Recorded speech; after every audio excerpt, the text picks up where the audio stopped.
ಸಂವಿಧಾನದ ಪುಸ್ತಕ ಹಿಡ್ಕೊಂಡ್ ತಿರುಗಾಡ್ತಾರಲ್ಲ, ಇವ್ರಿಗೆ ನಾಚಿಕೆ ಮಾನ ಮರ್ಯಾದೆ ಐತಿ ಅಂತೀರೇನು? ಕಾಂಗ್ರೆಸ್ ಸರ್ಕಾರ ನಿರಂತರವಾಗಿ ದಲಿತರ ಮೇಲೆ ದಬ್ಬಾಳಿಕೆಯನ್ನ ದೌರ್ಜನ್ಯವನ್ನ ಮಾಡುತ್ತಿರುವ ನಿಟ್ಟಿನಲ್ಲಿ ನೀವು ಮಾಡಿರುವುದು ಮಾದಿಗರಿಗೆ ಮಹಾಮೋಸ.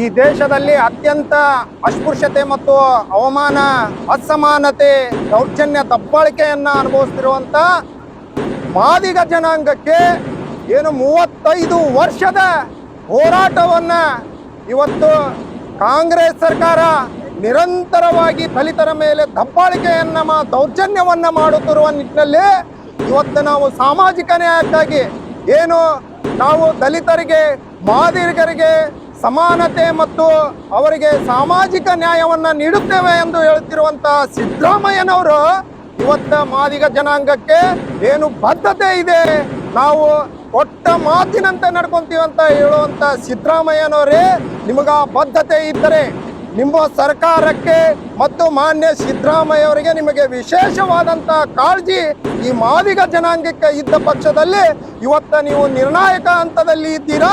ಆ ಸಾಮಾಜಿಕ ನ್ಯಾಯವನ್ನ ಇವತ್ತು ತಾವು ಸಚಿವ ಸಂಪುಟದಲ್ಲಿ ನಮಗ ಘೋಷಣೆ ಮಾಡಿ ನಮಗ ಸಾಮಾಜಿಕ ನ್ಯಾಯವನ್ನು ನೀಡುವ ನಿಟ್ಟಿನಲ್ಲಿ ನಿಮ್ಮ ಬದ್ಧತೆಯನ್ನ, ನಿಮ್ಮ ದಲಿತರ ಪರ ಕಾಳಜಿಯನ್ನ ಉಳಿಸ್ಕೊಳ್ಬೇಕಂತ ಈ ಮೂಲಕ ನಾವು ಒತ್ತಾಯಿಸ್ತೇವೆ. ನೀವು ನಮ್ಮ ಮೇಲೆ ಸಾಮಾಜಿಕ ಈ ನ್ಯಾಯವನ್ನ ನೀಡದ ಪಕ್ಷದಲ್ಲಿ ನಿಮಗ ಹೀನಾಮಾನವಾಗಿ ನಾವು ಮುಂದಿನ ಚುನಾವಣೆ ಸೋಲಿಸುವ ನಿಟ್ಟಿನಲ್ಲಿ ನಮ್ಮ ಸಂಘರ್ಷ ಇರುತ್ತೆ, ಹೋರಾಟ ಇರುತ್ತೆ. ಈ ದೇಶದಲ್ಲಿ ದಲಿತರ ಒಂದು ಹೋರಾಟದ ಕಿಚ್ಚನ್ನ, ಕ್ರಾಂತಿಯನ್ನ ಹಚ್ಚಿದವರು ನಾವು, ಅತಿ ಹೆಚ್ಚು ನೋವನ್ನ ಉಂಡುವಂತವರು ನಾವು. ಇವತ್ತು ನಾವು ಒಂದು ನಿಟ್ಟಿನಲ್ಲಿ ಸಾಮಾಜಿಕ ನ್ಯಾಯವನ್ನ ನಾವು ಕೇಳ್ತಾ ಇದ್ದೇವೆ. ಅದೇ ನಿಟ್ಟಿನಲ್ಲಿ ಇಂದಿನ ಚುನಾವಣೆಯಲ್ಲಿ ಆ ಬದ್ಧತೆಯ ಮಾತನ್ನ ತಾವು ಆಡಿದ್ದೀರಾ. ಆ ಬದ್ಧತೆಯನ್ನ ಉಳಿಸ್ಕೊಳ್ಬೇಕಂತಂದ ಈ ಮೂಲಕ ನಾನು ತಮ್ಮಲ್ಲಿ ಒತ್ತಾಯಿಸ್ತೇನೆ. ಸರ್, ನಾವು ಸುಮಾರು 35 ವರ್ಷಗಳಿಂದ ಇದು ಹೋರಾಟ ಮಾಡ್ತಾನೆ ಬಂದಿವಿ. ಇದೇನು ಹೊಸದೇನಲ್ಲ ಹೋರಾಟ. ಆದರೆ ಇವತ್ತ್ಯಾಕೆ ಇಲ್ಲಿ ರಸ್ತೆ ರೋಕ್ ಚಳವಳಿ ಅಂತ ಕೆಟ್ಟ ಚಳವಳಿ ನಾವೆಂದೂ ಮಾಡಿಲ್ಲ. ಯಾಕೆ ಮಾಡಿವಂದರೆ, ಇವರು ಸರ್ಕಾರ ಸಂವಿಧಾನದ ವಿರೋಧಿ ಭಾವನೆಗಳನ್ನು ವ್ಯಕ್ತಪಡಿಸಿದ್ದಾರೆ. ಈಗಾಗಲೇ ಸರ್ಕಾರ ನಾವೇನು ಹೇಳಿರಲಿಲ್ಲ, ಇವರು ಪಕ್ಷದ ಎಲ್ಲ ಸರ್ವ ಸದಸ್ಯರ ಅನುಮತಿಯನ್ನು ಪಡೆದಾರ. ಅದ್ರ ಜೊತೆಯಲ್ಲಿ ಏನಂದರೆ, ಇವರು ಸಂಸದೀಯ ಪದ್ಧತಿಯಲ್ಲಿ ಇವರು ಪಕ್ಷದ ಶಾಸಕಾಂಗ ಪಕ್ಷದಲ್ಲಿ ಕೂಡ ನಿರ್ಣಯ ತಗೊಂಡಾರ, ಇದಾಗಲೇಬೇಕಂತ. ಇದಾದ ಮೇಲೆ ಇವ್ರು ಏನು ಮಾಡ್ತಾರೆ, ಕ್ಯಾಬಿನೆಟ್ ನಿರ್ಣಯ ಮಾಡ್ತಾರೆ. ಕ್ಯಾಬಿನೆಟ್ ನಿರ್ಣಯ ಹಿಂಗೆ ಆಗಬೇಕಂತ ನಿರ್ಣಯ ಮಾಡ್ತಾರೆ, ನಾಗಮೋಹನ್ ದಾಸ್ ವರದಿ ಪ್ರಕಾರ ಆಗಬೇಕಂತ. ಅದಾದ ಮೇಲೆ ನಾಗಮೋಹನ್ ದಾಸ್ ವರದಿ ಪ್ರಕಾರನೂ ಮಾಡಲಿಲ್ಲ. ಈಗ ತಮ್ಮದೇ ಆದಂಥ ರೀತಿಯಲ್ಲಿ ಒಂದು ವರದಿ ಸಿದ್ಧ ಮಾಡಿ ಆದೇಶ ಮಾಡಿದರು. ಅದಕ್ಕೂ ನಾವು ವಿರೋಧ ಮಾಡಲಿಲ್ಲ. ಇರಲಿ, ಏಟನಾಗಲಿ ಸಿಗಲಿ, ಯಾಕಂದ್ರೆ ಇದು ಧ್ವನಿ ಇಲ್ದಂಥ ಜನಕ್ಕೆ 1% ಸಿಗಲಿ ಅನ್ನೋ ಭಾವನೆಯಿಂದ ನಾವು ಸುಮ್ಮನೆ ಇದ್ದೀವಿ. ಆದರೆ ಅದು ಕೂಡ ಇವತ್ತು ಮಾಡ್ತಾ ಇಲ್ಲ. ಎರಡೂ ಶಾಸಕರುಗಳು, ಅಪ್ಪರ್ ಹೌಸು ಮತ್ತು ಲೋವರ್ ಹೌಸು, ಕೆಳಮನೆ ಮತ್ತು ಮೇಲ್ಮನೆ ಎರಡೂ ಮನೆಯಲ್ಲಿ ಕೂಡ ಇನಾನಮಸ್ ಅದು ಪಾಸ್ ಆಗ್ತದೆ, ಬಿಲ್ ಪಾಸ್ ಆಗ್ತದೆ. ಬಿಲ್ ಪಾಸ್ ಆಗಿ ಇದು ಸರಿ ಇಲ್ಲ ಅಂತೇಳಿ ರಾಜ್ಯಪಾಲರು ವಾಪಸ್ ಕಳಿಸ್ತಾರೆ. ಸರಿ ಇಲ್ಲ ಅಂತ ರಾಜ್ಯಪಾಲರು ವಾಪಸ್ ಕಳಿಸಿದ ಮೇಲೆ ಮತ್ತೆ ಸರಿ ಮಾಡಿ ಮತ್ತೆ ರಾಜ್ಯಪಾಲರಿಗೆ ಕಳಿಸ್ತಾರೆ. ರಾಜ್ಯಪಾಲರು ರುಜುವಾತು ಮಾಡಿ ಮತ್ತೆ ಸರ್ಕಾರಕ್ಕೆ ಕಳಿಸ್ತಾರೆ. ಸರ್ಕಾರಕ್ಕೆ ಕಳಿಸಿದ ಮೇಲೆ ಇವರು ಆ ರಾಜ್ಯಪಾಲರು ಏನು ರುಜುವಾತು ಮಾಡಿರ್ತಕ್ಕಂಥ ಕಾನೂನನ್ನು ವಿರೋಧ ಮಾಡ್ತಾರಲ್ಲ, ಇವರು ಸಂವಿಧಾನದ ಪುಸ್ತಕ ಹಿಡ್ಕೊಂಡ್ ತಿರುಗಾಡ್ತಾರಲ್ಲ, ಇವ್ರಿಗೆ ನಾಚಿಕೆ ಮಾನ ಮರ್ಯಾದೆ ಐತಿ ಅಂತೀರೇನು? ಇದಕ್ಕೆ ಸರ್ಕಾರಕ್ಕೆ ನಾಚಿಕೆ ಐತೇನು? ಇದಕ್ಕೆ ಸರ್ಕಾರಕ್ಕೆ ಮಾನ ಐತೇನು? ಇದಕ್ಕೆ ಸರ್ಕಾರಕ್ಕೆ ಮರ್ಯಾದೆ ಐತೇನು? ಇವರು ರಾಜ್ಯ ಮಟ್ಟದ ರಾಷ್ಟ್ರ ಮಟ್ಟದ ನಾಯಕರು ಸಂವಿಧಾನ ಪುಸ್ತಕ ಹಿಡ್ಕೊಂಡು ತಿರುಗಾಡ್ತೀರಿ. ಸಂವಿಧಾನನ ಉಲ್ಲಂಘನೆ ನೀವೇ ಮಾಡ್ತೀರಲ್ಲ. ಸಂವಿಧಾನದ ಉಲ್ಲಂಘನೆ ಯಾರು ಮಾಡ್ತಾರೆ? ನೀವೇ ಮಾಡ್ತೀರಲ್ಲ. ಈ ಲಜ್ಜೆಗೆಟ್ಟ ಸರ್ಕಾರ, ಈ ನಾಚಿಗೆಟ್ಟ ಸಮಾಜ ಕಲ್ಯಾಣ ಮಂತ್ರಿ ಈ ಪೊಲೀಸರಿಗೆ ಇಟ್ಟು ನಮ್ಮ ಜನನ ತಡಿತಾ ಇದ್ದಾರೆ. ಅಲ್ಲಿ ಚಳವಳಿಗೆ ಬರೋರ್ನ ಪೊಲೀಸ್ನವರು ತಡಿತಾ ಇದ್ದಾರೆ. ಯಾವತ್ತೂ ನೀವೇ ಅಧಿಕಾರದಾಗಿರಲ್ಲ.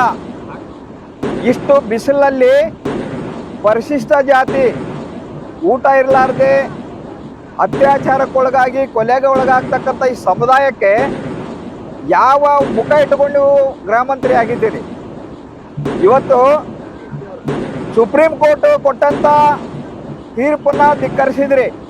ನೀವೇ ಮಾಡಿದಂತ 6% ಧಿಕ್ಕರಿಸಿದ್ರಿ.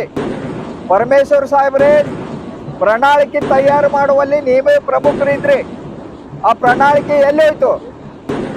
ಒಳ ಮೀಸಲಾತಿನ ಬಂದ ತಕ್ಷಣ ಜಾರಿಗೆ ತರ್ತೀನಿ ಅನ್ನೋ ಒಂದು ಆ ಪ್ರಣಾಳಿಕೆ ಎಲ್ಲಿದೆ? ಅದಕ್ಕೆ ಎಷ್ಟು ನೀವು ಈ ಜನನ ಸತಾಯಿಸ್ತಾ ಇದ್ದೀರಿ? ಯಾಕೆ ಅನ್ಯಾಯ ಮಾಡ್ತಾ ಇದ್ದೀರಿ? ಕ್ಯಾಬಿನೆಟ್ನಲ್ಲಿ ನಿನ್ನೆ ತೀರ್ಮಾನ ತಗೊಳಕ್ಕೆ ಏನಾಗಿತ್ತು?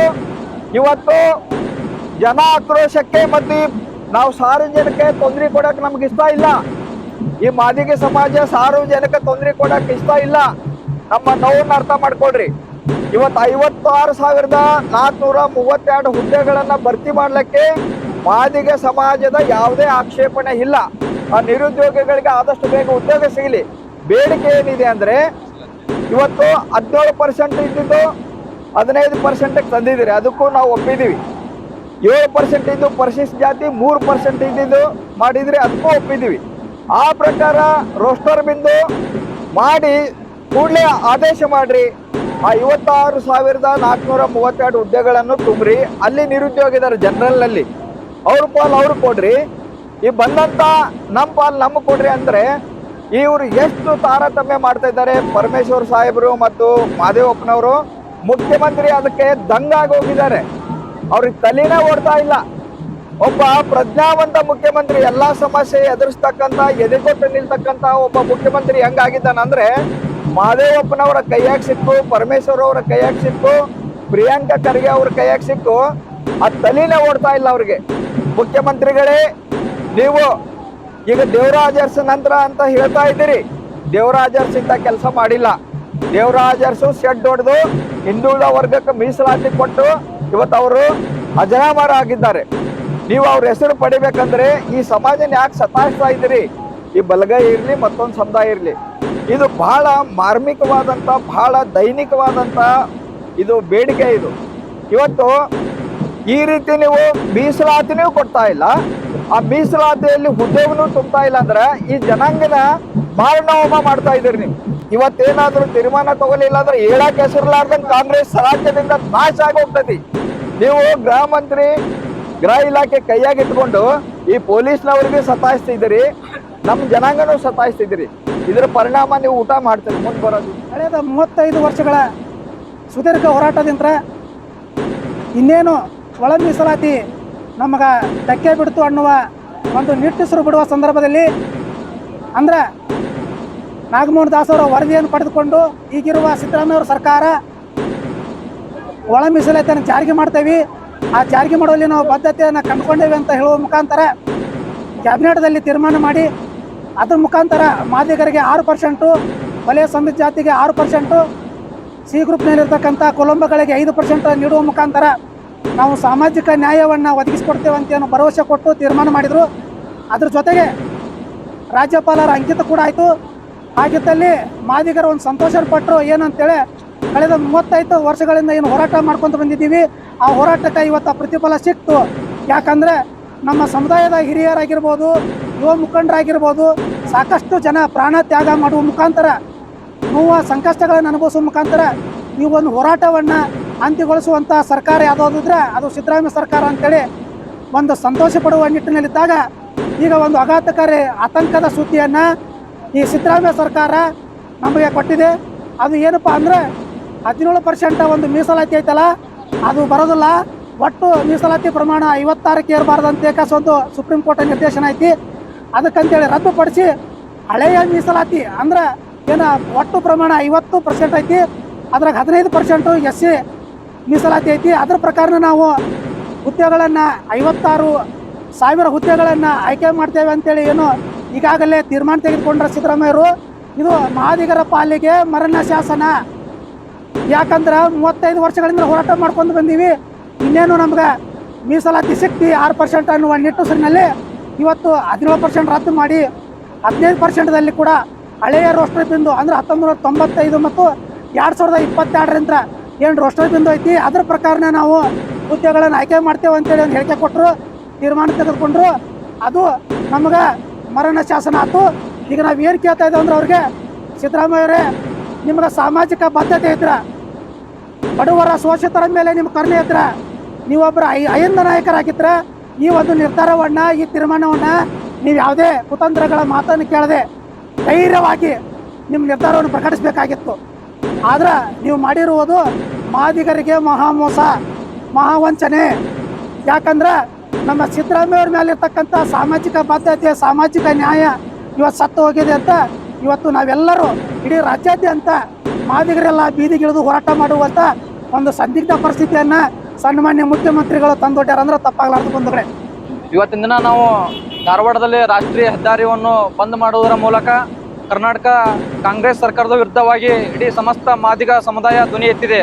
ಯಾಕಂತ ಕೇಳಿದ್ರೆ ತಾವೇ ಆಯೋಗವನ್ನು ರಚನೆ ಮಾಡಿ ತಮ್ಮ ಸರ್ಕಾರವನ್ನೇ ಒಪ್ಪಿಕೊಂಡಂತ ವರದಿ ಈ ಸದ್ ಏನ್ ಹೇಳ್ತಾರ ಅಂತ ಕೇಳಿದ್ರೆ 17% ಇದ್ದಿದ್ದು 56% ಮೀರಿತು. ಅದ್ರಗೋಸ್ಕರ ಕೋರ್ಟ್ನಲ್ಲಿ ಈಗ ಸ್ಟೇ ಆಗಿದೆ ಅಂತ ಹೇಳ್ತಿದ್ದಾರೆ.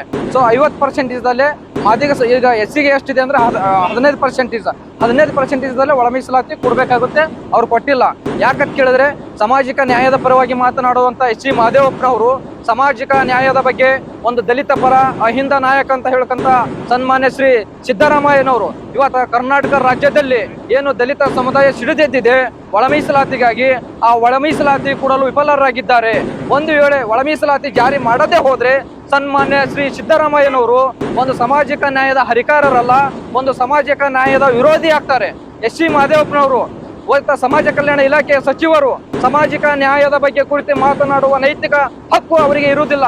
ಯಾಕಂತ ಕೇಳಿದ್ರೆ ಒಳ ಮೀಸಲಾತಿ ಅನ್ನೋದು 101 ಜಾತಿಗೆ ಸಮಾನಾಗಿ ಹಂಚಿಕೆ ಮಾಡಿದ್ದಾರೆ. ಈಗ ರೋಸ್ಟರ್ ಬರಲಿ ತಪ್ಪಾಗಿದೆ ಅಂತ ಹೇಳ್ತಾರೆ.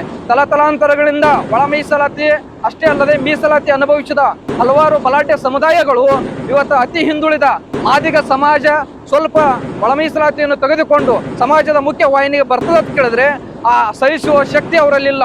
ನಿನ್ನೆ ನಡೆದಂತ ಕ್ಯಾಬಿನೆಟ್ ಮೀಟಿಂಗ್ ನಲ್ಲಿ ಕ್ಯಾಬಿನೆಟ್ ಸಂಪುಟದಲ್ಲಿ ಒಂದು ಒಳ ಮೀಸಲಾತಿ ಬರ್ತದಂತ ಹೇಳಿ ಇಡೀ ಕರ್ನಾಟಕದ ಮಾದಿಗ ಸಮುದಾಯ ಎದುರು ನೋಡಿತ್ತು. ಅಲ್ಲಿ ಕೂಡ ಒಂದು ನಿರಾಶಾದಾಯಕವಾದ ಒಂದು ಅಂಶವನ್ನು ಹೊರಬಿದ್ದಿದೆ. ಸೊ ಹೀಗಾಗಿ ನಾವು ಏನು 56,000 ಪೋಸ್ಟ್ಗಳನ್ನು ತುಂಬಿಕೊಳ್ಳಕ್ಕೆ ಹೊಂಟಿದ್ದಾರೆ. ಈ 56,000 ಪೋಸ್ಟ್ ನಲ್ಲಿ ಒಳ ಮೀಸಲಾತಿ ಮಾಡದೆ ತುಂಬಿಕೊಂಡರೆ ಇಡೀ ಕರ್ನಾಟಕದಲ್ಲಿ ಮಾದಿಗ ಸಮುದಾಯ ರಕ್ತ ಕ್ರಾಂತಿಯನ್ನು ಮಾಡುತ್ತದೆ ಅಂತ ಈ ಮೂಲಕ ನಾವು ತಿಳಿಸ್ತೇವೆ.